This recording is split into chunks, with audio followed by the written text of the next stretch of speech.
Are you sleeping restlessly, feeling irritable or moody, forgetting little things, and feeling overwhelmed and isolated? Don't worry, we've all been there. You're probably just stressed out. Stress isn't always a bad thing. It can be handy for a burst of extra energy and focus, like when you're playing a competitive sport or have to speak in public. But when it's continuous, the kind most of us face day in and day out, it actually begins to change your brain. Chronic stress, like being overworked or having arguments at home, can affect brain size, its structure, and how it functions, right down to the level of your genes.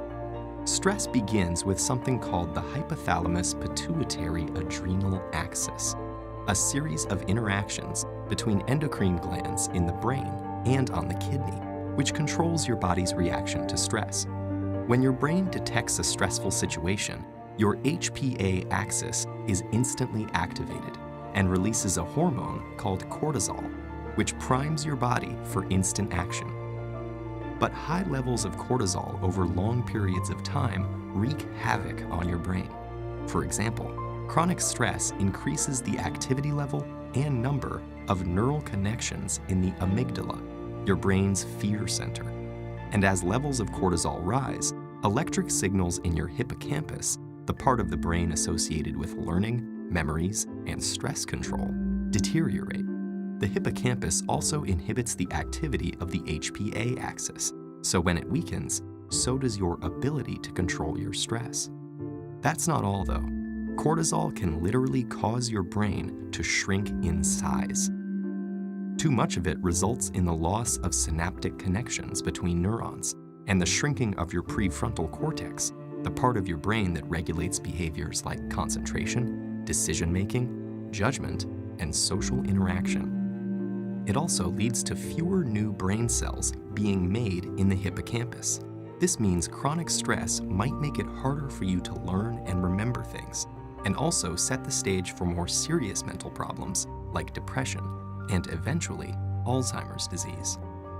The effects of stress may filter right down to your brain's DNA. An experiment showed that the amount of nurturing a mother rat provides its newborn baby plays a part in determining how that baby responds to stress later in life.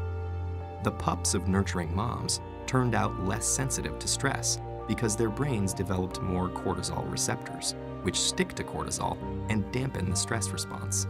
The pups of negligent moms had the opposite outcome, and so became more sensitive to stress throughout life. These are considered epigenetic changes, meaning that they affect which genes are expressed without directly changing the genetic code. And these changes can be reversed if the moms are swapped. But there's a surprising result. The epigenetic changes caused by one single mother rat were passed down to many generations of rats after her. In other words, the results of these actions were inheritable. It's not all bad news, though. There are many ways to reverse what cortisol does to your stressed brain. The most powerful weapons are exercise and meditation, which involves breathing deeply and being aware and focused on your surroundings. Both of these activities decrease your stress and increase the size of the hippocampus, thereby improving your memory. So don't feel defeated by the pressures of daily life. Get in control of your stress before it takes control of you.